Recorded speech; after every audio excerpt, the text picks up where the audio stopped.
আপনার কাছে অনুরোধ রইল আমার এই ঘটনাটি ভালো লাগলে লিসেনারদের সাথে শেয়ার করবেন। আমার কাছে আরও স্টোরি রয়েছে, সেই স্টোরিগুলো শেয়ার করবো ইনশাল্লাহ। যেভাবে লেখা আছে আমি সেভাবেই পড়ছি। আসসালামু আলাইকুম রাসেল ভাইয়া, আশা করি আপনি বরাবরের মতোই ভালো আছেন, সুস্থ আছেন। 2012 সাল থেকেই ভূত এফএম শুনতাম মামার সাথে, আর এখন 2022 সাল হয়ে গেছে। এখনও ভূত.com-এর রেগুলার শ্রোতা হিসেবে পাশে আছি। অনেকগুলো বছর পেরিয়ে গেছে আপনার এই স্পেশাল ঘটনা শুনে শুনে। এক অন্যরকম ভালো লাগা আর ভালোবাসা আপনার প্রতি। তাই আমি চাই ঘটনাটি সিলেক্ট হলে আপনি আমার ঘটনাটি পড়ে শোনান। এটা আমার পাঠানো প্রথম ঘটনা। আজ আমার ও আমার পরিবারের সাথে ঘটে যাওয়া একটা ভয়ঙ্কর সত্য ঘটনার অধ্যায় লিখে পাঠাচ্ছি আপনাকে।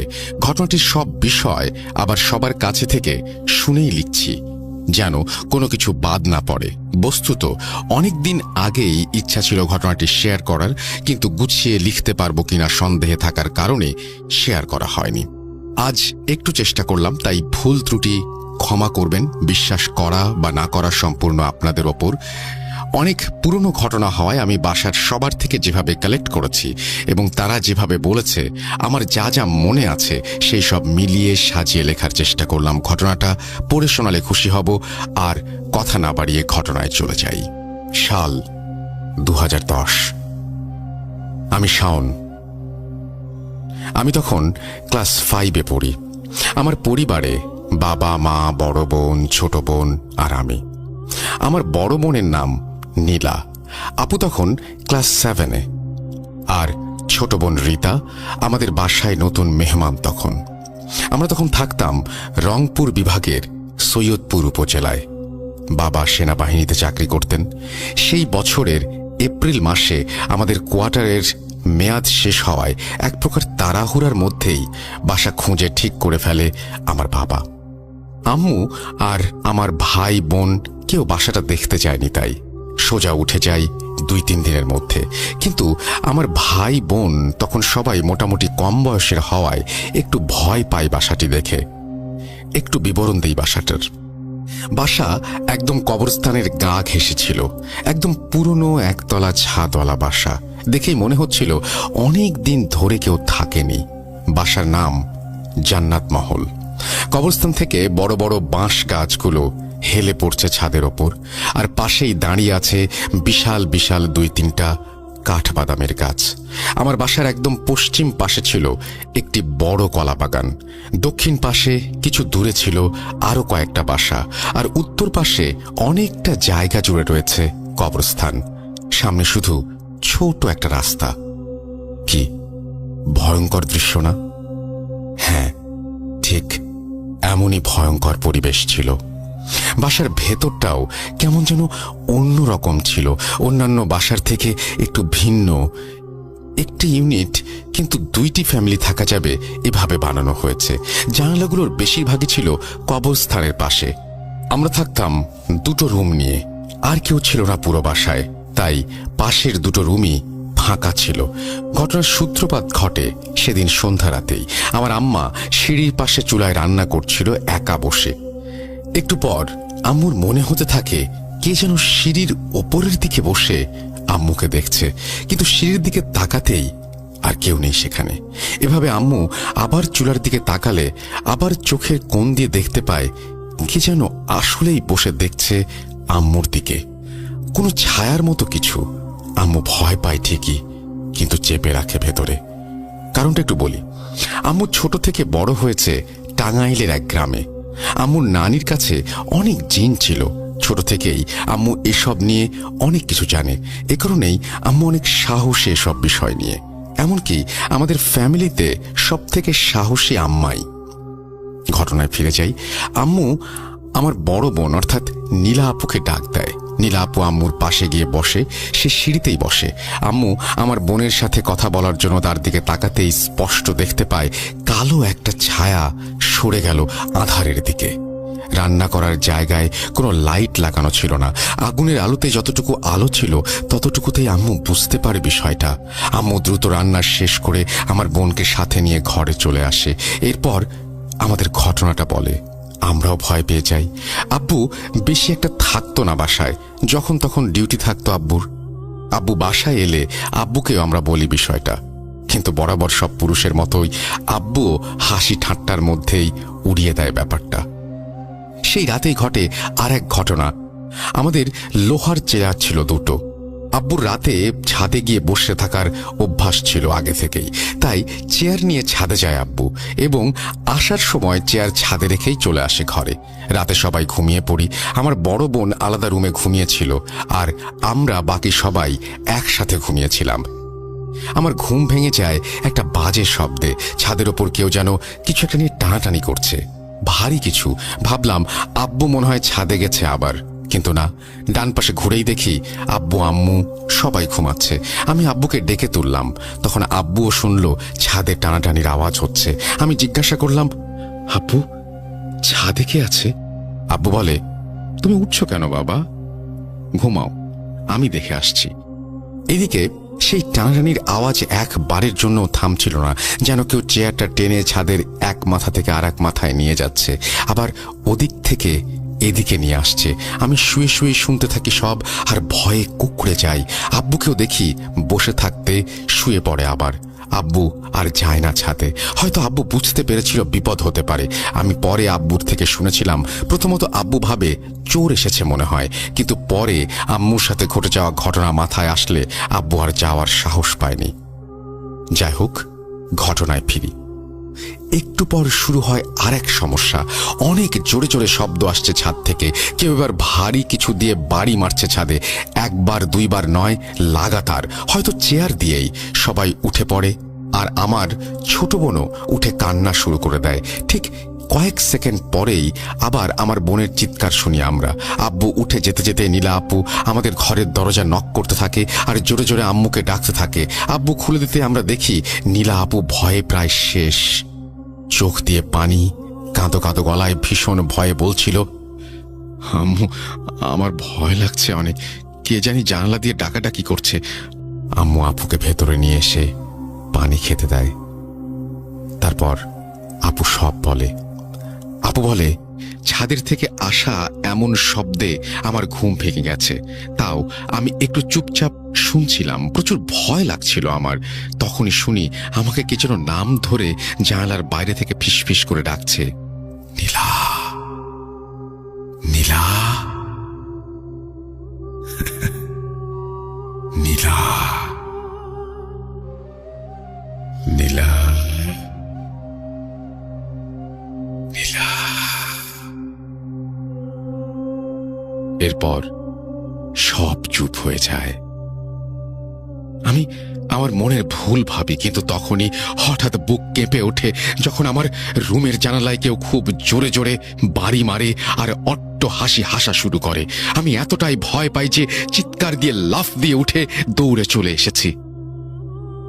কারণ আমরা এলাকায় নতুন, তখন আমাদের কেউ চিনত না, কেউ নাম পর্যন্ত জানত না। আমরা সবাই অনেক ভয়ে ছিলাম সেই রাতে। আব্বু ছাদে যেতে চাইলেও আম্মু যেতে দেয় না, আর সে রাতে আব্বুর যাওয়া হয় না। বলে, সমস্যা আছে এই বাসায়, থাক, যেতে হবে না এত রাতে, শুয়ে পড়ো সবাই। এভাবেই চলে কিছুক্ষণ, এরপর থেমে যায় একাই। সে রাতে আমরা 5 জন একটা খাটেই ঘুমিয়েছিলাম কষ্ট করে। কারোরই ঘুম হয়নি ভালোভাবে। সকাল হতে আব্বু আর আমি ছাদে যাই।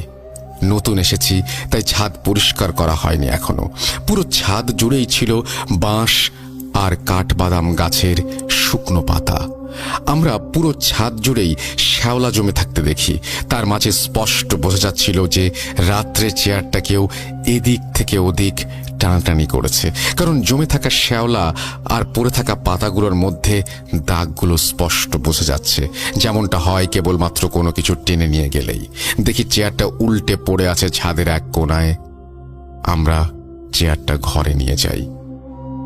আব্বুকে রাতে ছাদে বসে থাকতে মানা করে দেয় আম্মু। আব্বু চলে যায় ডিউটিতে সকাল 8টার দিকেই। আম্মু আমাকে নিয়ে চলে গেল কবরস্থানের ওই মাথায় থাকা ছোট্ট মসজিদটাতে, যেটাকে লোকজন মাজার বলে থাকতো সে সময়ে। সেখানকার খতিবকে আমি ডেকে বাইরে নিয়ে আসলাম এবং আম্মু ওনার কাছে কালকের সব ঘটনা খুলে বলল। সব শোনার পর উনি উত্তর দেন, আসলে ওই জায়গাটাই এমনই, ওখানে কেউ থাকতে পারবে না। আপনাদের উচিত ছিল বাসাটা সম্পর্কে আগে জেনে নেয়া। হুজুরের কাছে শুনেছি ওখানে 17টা জিনের আস্তানা। বাসাটার সমস্যা তখন থেকেই শুরু, যখন ওটা তৈরি হয়েছে। পুরো বাসাটাই কবরস্থানের ওপর তৈরি, এমনকি কবরস্থানের জমি দখল করে বাসাটা বানানো হয়েছে।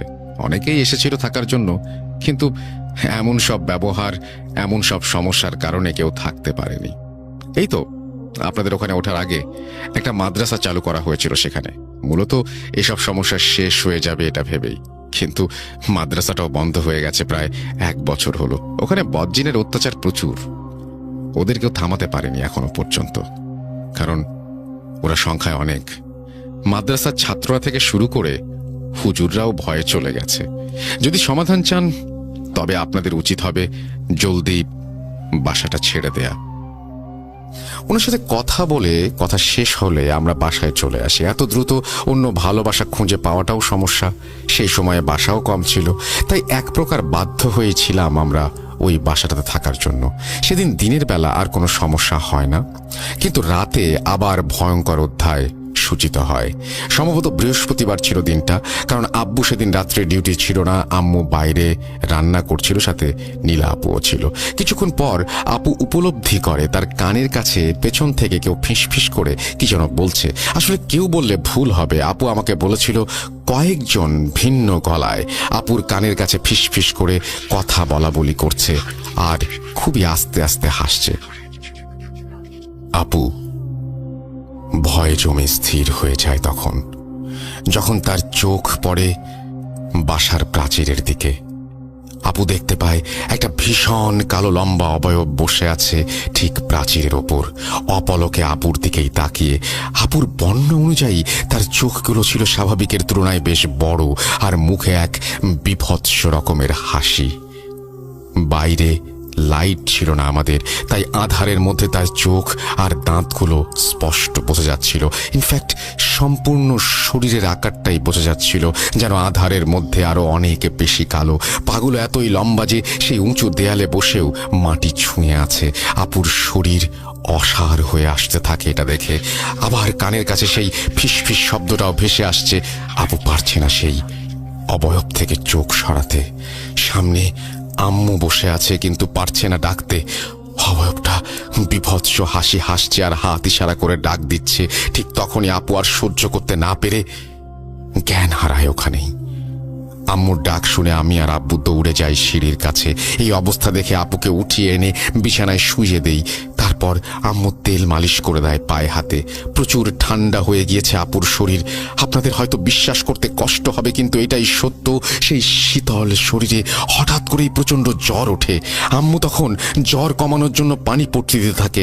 আব্বু জলদি গিয়ে মাজারের হুজুরকে মাজার থেকে ডেকে আনে। তখন এশার আজান হয়ে গেছে। হুজুর এসে কিছু সূরা আর দোয়া পড়ে ফুঁ দিয়ে যায়। তারপর কিছুক্ষণ পরেই আপুর জ্ঞান ফেরে, কিন্তু শরীরে প্রচণ্ড জ্বর। এরপর আপু সবকিছু হুজুরকে খুলে বলে, আর সাথে আমরাও জানতে পারি ঘটনাটা। হুজুর আগে থেকে জানতো এখানে কেমন ঘটনা ঘটে। হুজুর যেভাবে বলেছিলেন সেই আলোকে কিছুটা লিখছি। হুজুর বলেন, আপনারাই প্রথম না, এর আগেও যতজন ছিল এই বাসায় সবাই আমাদের কাছে এসেছিল, কিন্তু তাদেরকে একটাই সমাধান দিতে সক্ষম হয়েছি, বাসাটা যেন জলদি ছেড়ে দেয়। আপনাদেরকেও আমি এটাই বলবো, যত জলদি পারেন এই বাসা ছেড়ে দিয়ে অন্য কোথাও চলে যান, ভালো হবে। এখানে কেউ শান্তিতে থাকতে পারবে না। এই বাসায় 17টা জিন রয়েছে, যার সবকটাই শয়তান। এরা কাউকেই পছন্দ করে না এখানে। আপনাদের ভয় দেখাতেই থাকবে যতক্ষণ না পর্যন্ত আপনারা চলে যান এখান থেকে। আর এদের তাড়ানোও যায় না, এরা অনেক শক্তিশালী। তাই আপনারা যত দ্রুত পারেন চলে যান এখান থেকে। আজকে রাতটা আপনার মেয়েকে দেখে রাখুন, চিন্তার কোনো কারণ নেই, সুস্থ হয়ে যাবে খুব জলদি ইনশাল্লাহ। মাথায় পানি দিতে থাকুন, কাল তাবিজ পাঠিয়ে দেব আপনার 2 মেয়ের জন্যই। আমার ছোট বোনকে ঝেড়ে দিয়ে তিনি কিছুক্ষণ পর চলে যান। এখানে একটা বিষয় যোগ করব, আমার ছোট বোন রীতা, সে এখানে আসার পর থেকে সন্ধ্যায় খুব জোরে কান্নাকাটি শুরু করত। কোনো কিছুতেই তাকে থামানো যেত না, এক সুরে কাঁদতেই থাকবে অনেকক্ষণ, এবং একটা নির্দিষ্ট সময় পর চুপ হয়ে যেত। বাসাটা সবকিছুই সময় বুঝে শুরু হতো এবং শেষ হতো। তেমন অদ্ভুত না? এরপর সেই রাত আমরা আবার একই রুমে 5 জন ঘুমাই, কিন্তু মাঝরাতে আমার ঘুম ভেঙে যায় অদ্ভুত এক শব্দে। না, টানাটানির কোনো শব্দে নয়, কারণ আজ ছাদে চেয়ার নেই। আজ ছাদ থেকে মাটির গুঁড়া ফেলছে কবরস্থানে, একদম আমাদের জানালার সোজা। আমি একটু জড়সড় হয়ে যাই, আব্বুকে জড়িয়ে ধরি। একটু পর শুরু হলো ছাদে দৌড়াদৌড়ির শব্দ। 1 জন 2 জন না, অনেকজন একসাথে। আমার অল্প শব্দেই ঘুম ভেঙে যায় কেন জানি। ঘুম ভাঙলে তাকিয়ে দেখি সবাই ঘুমাচ্ছে। আমি ডেকে তুলি সবাইকে। রাতের গভীরতার সাথে সাথে তাদের অত্যাচারও বাড়তে থাকে। কিছুক্ষণ পর ইট ফেলা শুরু হলো ছাদ থেকে। একটু পর পর ধপ ধপ ধপ ইট মাটিতে পড়ছে। আব্বু আম্মু বিষয়টা বুঝে আমাকে বলল, কিছু হবে না, তুমি ঘুমিয়ে পড়ো। আমি শুয়েই শুনতে থাকি, কারণ ঘুম আসছিল না। এভাবে অনেকক্ষণ চলার পর একাই থেমে যায় সব। আমিও ঘুমিয়ে পড়ি। আশ্চর্যের বিষয়, সকালে উঠে আমরা ছাদে গিয়ে দেখি সব ইট ঠিকঠাক আছে। কিন্তু তাহলে রাতে এত ইট কোথা থেকে পড়ল? এক প্রকার রহস্যই থেকে গেছে তা। জানিয়ে রাখি, বাসাটা 2 তলা বাড়ানোর জন্য ছাদের এক কোণে ইট এনে রাখা হয়েছিল, যদিও কনস্ট্রাকশন বন্ধ ছিল। আর রাতের বেলা পুরো বাসায় অনেকের পায়ের হাঁটাহাঁটির শব্দ পাওয়া যেত। বাসায় আমরা ছাড়া কেউ আসতো না। মাঝরাতের পর থেকে কেন যেন অনেকে কথা বলছে, লাফালাফি করছে, এরকম অনেক শব্দ, অনেক ঘটনা ঘটতে থাকতো। ঘটনায় ফিরে যাই। পরদিন জুম্মার নামাজ শেষে হুজুরের এক ছাত্র এসে তাবিজ দিয়ে যায় আমার বড় বোন আর ছোট বোনের জন্য। আল্লাহর রহমতে সেদিন আর রিপা কাঁদেনি। সন্ধ্যায় সব ভালোভাবে যাচ্ছিল। আব্বু আসে 9টা-10টার দিকে। আমরাও শুয়ে পড়েছি। আমরা ভেবেই নিয়েছিলাম আর সমস্যা হবে না রাতে, কিন্তু আমরা ভুল ছিলাম। আজ আবার বাবার সাথে ঘটে যায় এক ভয়ঙ্কর ঘটনা। আজ ছাদে কিছুই হয়নি, তাই আমরা সবাই শান্তিতে ঘুমিয়েছিলাম। আমার বাবা ওয়াশরুমে যাওয়ার জন্য ঘুম থেকে ওঠে। বলে রাখি, ওয়াশরুম যেতে হলে সেই ফাঁকা 2 রুম পার হয়ে যেতে হয়। আব্বু যেহেতু ঘুমের ঘোর নিয়েই যাচ্ছিল, তাই যাওয়ার সময় খেয়াল করেনি। বাসার সব গেট ছিল কাঠের, একমাত্র মেইন গেট ছাড়া।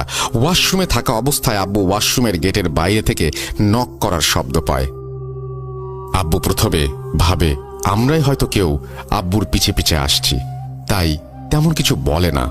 আবারও নক করার শব্দ, ঠিক 2 বার। আব্বু এবার জিজ্ঞাসা করে, কে? কোনো উত্তর নেই ওপাশ থেকে। কিন্তু কিছুক্ষণ পর আবার নক করলে আব্বু রেগে ওঠে, এই কে? এবার ওপাশ থেকে উত্তর আসে একটা কর্কশ হাসি। মেয়েলি কণ্ঠে বলে, বের হবি না? বের হবি না? আব্বু প্রচন্ড ভয় পায়, তবুও চুপচাপ ভেতরেই বসে থাকে অনেকক্ষণ। একটু পরে আব্বু আবার নক করার শব্দ শুনতে পায়, কিন্তু শুনতে পায় অন্য কিছু। ওয়াশরুমটা একদম সেই ফাঁকা রুমগুলোর সাথেই ছিল। আব্বু শুনতে পায় পাশের রুমে খুব লাফালাফি চলছে আর কথাবার্তা। অনেকজনের উপস্থিতি সেখানে, এটা স্পষ্ট বোঝা যাচ্ছিল। কিন্তু আব্বু কি করবে সেটা আর ভেবে পাচ্ছিল না। ভয় অনেক ভেবে আব্বু অজু করে নেয় এবং সাহস করে আল্লাহর নাম নিয়ে বের হয়। দরজা খুলে সাথে সাথে সব নিস্তব্ধ হয়ে যায়। একদম কোথাও কোনো শব্দ নেই, একদম পিন ড্রপ সাইলেন্স। কিন্তু বাবা একটা জিনিস লক্ষ্য করে, পাশের রুমের দরজাটা খোলা। কেউ আসে না এই রুমে, তাহলে দরজা খোলা কিভাবে? আব্বু একটু এগিয়ে গিয়ে দেখতে চাইতেই দরজা একাই লেগে যায়। শব্দে আম্মুর ঘুম ভাঙলে আম্মু উঠে দেখে আব্বু নেই বিছানায়। আম্মু আমাকে ডেকে তোলে, নিয়ে যায় সাথে। আমরা দেখি আব্বু সেই ফাঁকা রুমের বাইরে জানালার সামনে পড়ে আছে। আব্বুকে ডাকি, ওঠে না। অনেক কষ্টে আমি আম্মু টেনে আব্বুকে রুমে নিয়ে আসি। এরপর ঘটে আমার সাথে ছোট একটা ঘটনা। আমি আব্বুর মাথায় পানি দেওয়ার জন্য পানি আনতে গিয়েছিলাম। টিউবওয়েল চাপতে চাপতে হঠাৎ করে কি জানি গেটের ছিটকানি লাগিয়ে দেয় বাইরে থেকে। আমি চিল্লাচিল্লি করতে থাকি জোরে জোরে, আম্মুকে ডাকি, বারবার বাড়ি মারি। আম্মু দৌড়ে এসে দরজা খুলে দেয়। অবাক আমরা, এবং সাথে প্রচুর পরিমাণে ভীত। সবাই খুব ভয়ে ছিলাম এসব দেখে। খুব ভয় বললেও কম হবে, সীমা ছাড়িয়ে গিয়েছিল ভয়ের একদম। আব্বুরও জ্বর চলে আসে। আমি আর আম্মু পানি দিতে থাকি। অনেকক্ষণ, প্রায় ভোরের দিকে আব্বুর জ্ঞান ফেরে। এরপর আব্বুর কাছ থেকে শুনি আমরা পুরো ঘটনা। অজ্ঞান হওয়ার কারণ জানতে চাইলে আব্বু বলে, গেটটা ওভাবে লেগে যাওয়ায় আমি ভয় পাই অনেক। আমি চলে আসব এমন সময় হাসিটা আবার আমার কাছে আসে এবং আমার কানের কাছে আসে। আমি জানালা দিয়ে ভেতরে তাকাতেই দেখি হুবহু আমার চেহারার একজন ফ্যান লাগানোর জন্য যে রডটা, সেটাতে ফাঁসি দিয়ে ঝুলে আছে। কিন্তু ভয়ের পরিমাণ আরও বাড়ে যখন দেখি আমার মতো দেখতে সেই জিনিসটাই এতক্ষণ হাসছিল।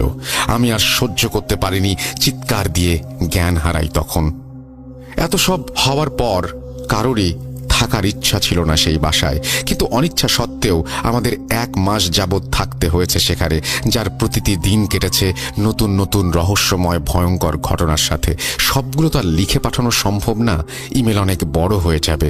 আমার আরেকটা অভিজ্ঞতা বলে শেষ করছি। এসব ঘটনার 2 থেকে 3 দিন পরের রাতের কাহিনী। আমি আর আমার বড় আপু একসাথে শুয়েছিলাম আপুর রুমে। আব্বু আসেনি তখনও ডিউটি থেকে। রাত 11টার মতো বাজে। হঠাৎ মেইন গেটে নক করার আওয়াজ আসে। বলে রাখি, আব্বু রাত করে বাসায় এসেছিল, তাই অভ্যস্ত হয়েছিলাম দৌড়ে গিয়ে দরজা খুলতে। আমি আব্বু এসেছে ভেবে দৌড়ে দরজা খুলি, কিন্তু কেউ নেই সেখানে। আজব ব্যাপার, আমি স্পষ্ট শুনেছি কেউ নক করছে। এরপর দরজা লাগিয়ে দিয়ে পেছনে তাকাতেই আবার নক করার শব্দ দরজায়। আমি কিছু না ভেবে খুলে দেই আর দেখি কেউ নেই। আজব ব্যাপার, কিন্তু এবার নিচে তাকিয়ে দেখি বড় একটা ব্যাঙ বসে আছে আমার গেটের সামনে। আমার ভয় লেগে যায় অনেক, তাই চুপচাপ গেট লাগিয়ে দিয়ে চলে আসি এবং আপুর সঙ্গে শেয়ার করি। বেশ কিছুদিন যাবৎ এরকম ঘটনা লাগাতার ঘটে যাওয়ায় এমনিতেই আমরা সব বুঝতে পারতাম এসব। সেই একই রাতে আমরা ঘুমিয়েছিলাম সবাই, কিন্তু প্রায় 4টার দিকে আমার ঘুম ভেঙে যায়। সারা বাসায় লাফালাফির শব্দ হচ্ছে। মনে হচ্ছিল অনেকজন একসাথে বাসার এই পাশ থেকে ওই পাশে দৌড়াদৌড়ি করছে। আর এটা হচ্ছে একদম আমাদের ডাইনিংটা থেকে শুরু করে একদম ওয়াশরুম পর্যন্ত। আমি ভয়ে জমে যাই একদম, কারণ এই কয়দিনে ফ্যামিলির সকলেরই বোঝা হয়ে গেছে কারা এমন করে। আমরাও কেউ বের হই না রাতে। এরপর যা হয় তার জন্য সম্পূর্ণ অপ্রস্তুত ছিলাম। মূলত আমি আমাদের রুমের দরজায় জোরে জোরে ধাক্কা দেয়, যেন দরজাটা ধরে টানাটানি করছে, ধাক্কা দিচ্ছে। দরজাগুলো এদিকে অনেক পুরনো আর কাঠের তৈরি, তাই একদম ভেঙে যাবে মনে হচ্ছিল। আপুকে ডেকে তুলি আর আব্বুকে ডাকতে থাকি আমাদের রুম থেকেই। ভয়ে কেঁদে ফেলার মতো অবস্থা হয়ে গিয়েছিল। ছোট বাচ্চাই বলা যায় তখন, কিন্তু ততক্ষণে আমার শব্দ শুনে সব বন্ধ হয়ে গেছে। আপুকে ডেকে তুলে আমি দৌড়ে আম্মু আব্বুর দিকে যাই আর সব বলি। আমি কোনোভাবে আর থাকবো না সেখানে জানিয়ে দেই। তাই আমি সকালে উঠেই চলে যাই দাদুর বাসায়। কেউ না যেতে দিলেও আমি জোর করে দাদু বাসায় চলে যাই। প্রায় 11-12 দিন পরে এসেছিলাম দাদু বাসা থেকে। এটাই ছিল আমার ঘটনা রাসেল ভাইয়া, আপনার ভালো লাগলে পড়ে শোনাবেন। কিছুদিন পর পাশের রুমে একটা হিন্দু ফ্যামিলি উঠেছিল। তাদের সাথে আরো অনেক খারাপ কিছু ঘটে। আপনি এবং শ্রোতারা শুনতে চাইলে আমি বাকিটাও লিখে পাঠাবো। বাসাটা এখনো আছে, লোকমুখে শোনা যায় পরে দিনাজপুরের বড় মাদ্রাসার হুজুরকে নিয়ে এসে সব জিন সরানো হয় এবং বাসাটা স্ট্রংলি বন্ধ করা হয়। হুজুরের বাসা সম্ভবত ফুলবাড়িতে। এখন অবশ্য একদম নতুন করা হয়েছে, বাসাটা দোতলা হয়েছে এবং সেখানে ইউনিভার্সিটির ছাত্ররা থাকে। ভাইয়াদের সাথে পরিচিত হওয়ায় তাদেরকে জিজ্ঞাসা করেছিলাম, কিন্তু এখন আর এমন কিছু হয় না সেখানে। দেখলে চেনাই যায় না যে এই বাসা কত ভয়ঙ্কর ছিল।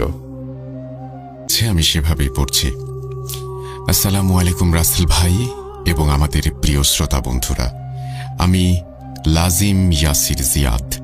আমি আশুলিয়া সাভার থেকে বলছি। রাসেল ভাই, আশা করি আল্লাহর অশেষ সহমতে ভালো আছেন।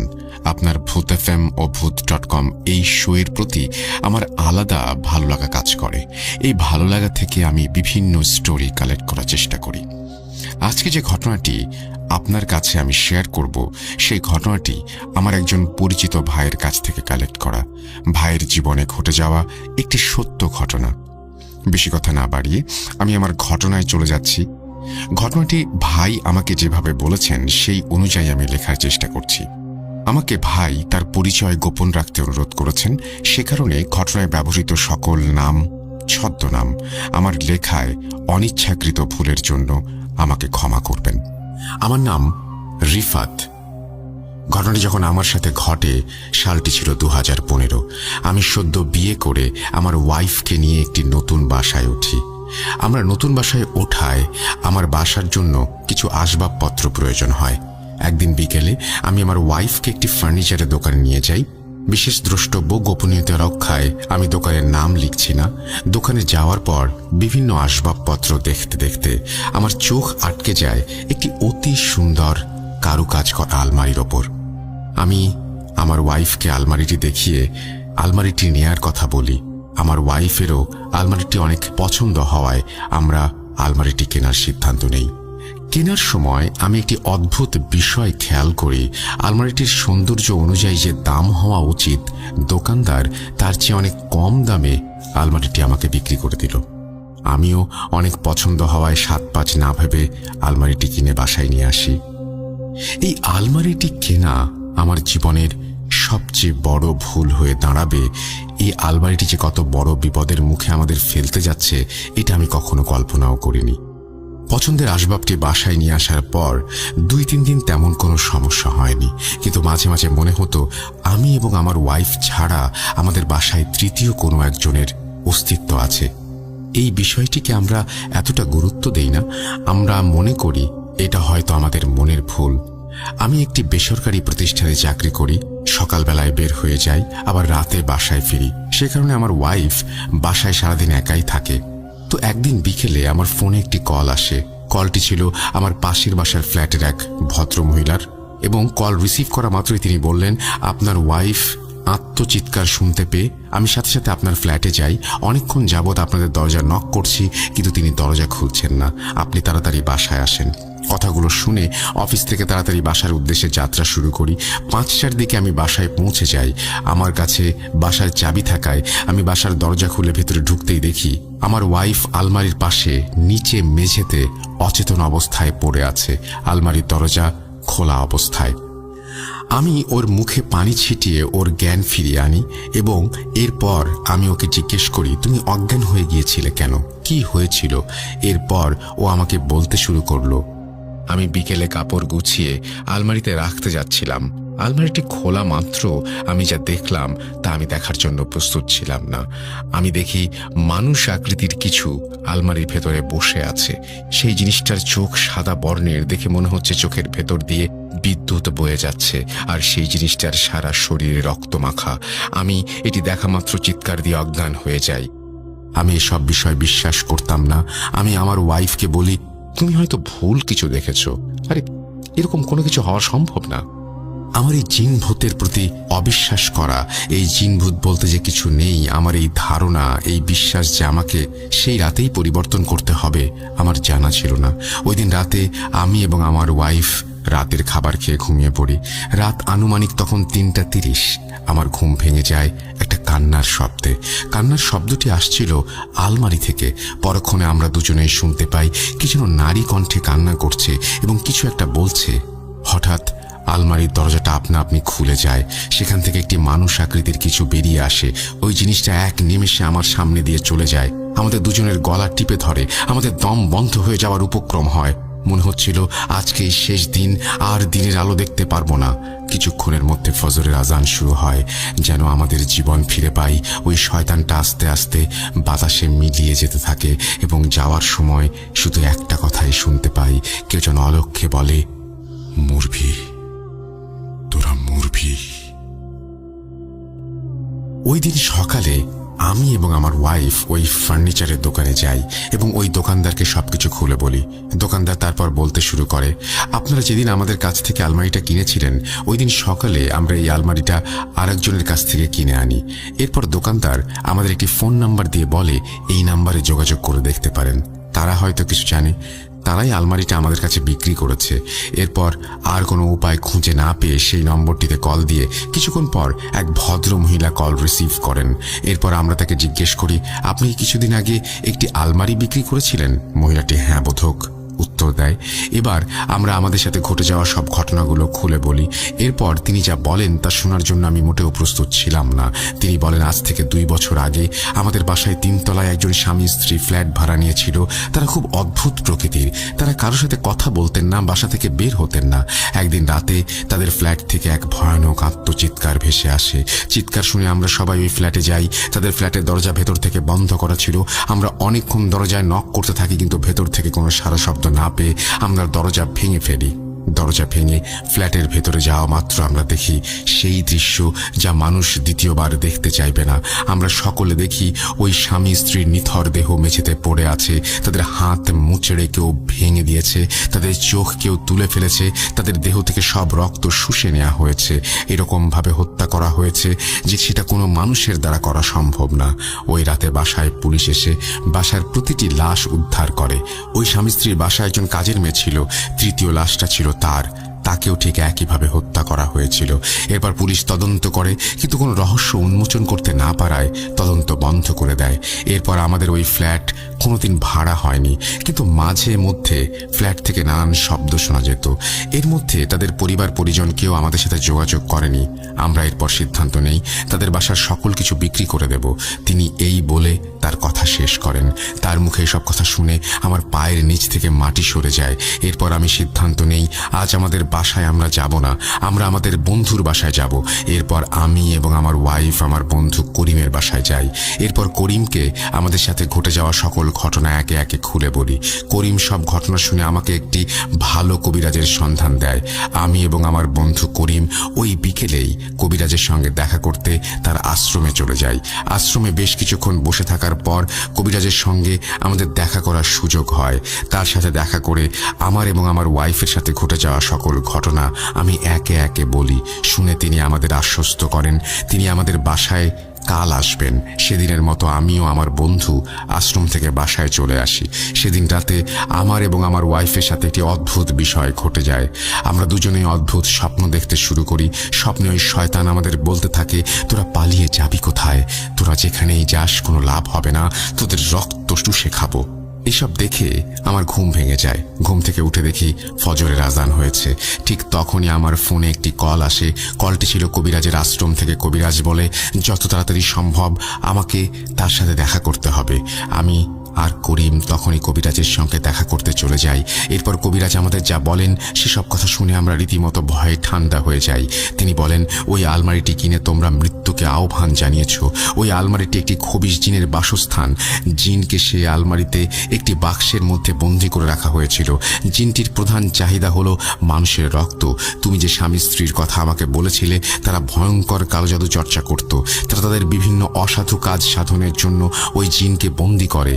তারা কালো জাদুতে এতটা পারদর্শী না হয় ওই জিনটি মুক্ত হয়ে যায় এবং একে একে তাদের সবাইকে মেরে ফেলে। কিন্তু মৃত্যুর আগ মুহূর্তে তারা ওই জিনটিকে একটি বাক্সে বন্দী করতে পেরেছিল। এজন্য ওই জিন কারো কোনো ক্ষতি করতে পারেনি। কিন্তু তোমার স্ত্রী বাক্সটা খুলে ওই জিনকে আবার মুক্ত করে দিয়েছে। বাক্সের কথা শুনে আমি রীতিমতো অবাক হয়ে যাই। বাক্সের ব্যাপারে আমার কোনো কিছু জানা ছিল না। কবিরাজ আবারও বলেন, এই জিনকে আর বন্দী করা সম্ভব হবে না, তবে একটি উপায় আছে, ওই জিনকে মেরে ফেলতে হবে, তাহলেই সব সমস্যার সমাধান হয়ে যাবে। আমি আমার বন্ধু করিম কবিরাজকে তার শিষ্যকে নিয়ে যাই আমাদের বাসায়। কবিরাজ বাসায় প্রবেশ করা মাত্র বাসার মধ্যে ভূমিকম্প শুরু হয়ে যায়, আর কেউ চাপা গলায় বলতে থাকে, এসেছিস তোরা। কবিরাজ এরপর একটি বৃত্ত আঁকে। আমাকে আর করিমকে সেই বৃত্তে প্রবেশ করতে বলেন, আর আমাকে সেই আলমারিটি যে রুমে আছে সেই রুমটি দেখিয়ে দিতে বলেন। এরপর কবিরাজ তার 4 শিষ্যকে নিয়ে সেই রুমে প্রবেশ করে, আর যাবার আগে আমাদের বলে যান, যা কিছু হয়ে যাক আমরা যেন ওই বৃত্ত অতিক্রম না করি। কবিরাজ রুমে প্রবেশ করা মাত্রই সেই ভূমিকম্প বেড়ে চলে।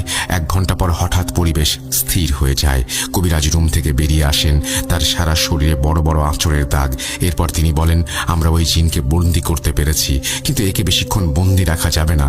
যত তাড়াতাড়ি সম্ভব বাক্সটি পুড়িয়ে ফেলতে হবে। এরপর তিনি বাক্সটি পুড়িয়ে ফেলেন। বাক্সটা পোড়ানোর সময় অনেক ভয়ানক আত্মচিৎকার ভেসে আসে। আস্তে আস্তে বাক্সটি পুড়ে ছাই হয়ে যায়। এরপর কবিরাজ বলেন, এই জিনটি নেই, মারা গিয়েছে। কবিরাজ তার হাতিয়া নিয়ে চলে যান। এরপর থেকে আর কোনো সমস্যা হয়নি আমাদের সাথে। কথা বলে রিফাত ভাই তার জীবনে ঘটে যাওয়া ঘটনা শেষ করেন। ডিয়ার লিসেনার্স, আপনারা কারো ব্যবহৃত জিনিস কেনার আগে সাবধানতা অবলম্বন করবেন, আর কখনো কোনো অদ্ভুত বাক্স পেলে খুলে দেখার চেষ্টা করবেন না। আপনার একটি মাত্র ভুল আপনার জীবন শেষ করে দিতে পারে। রাসেল ভাই,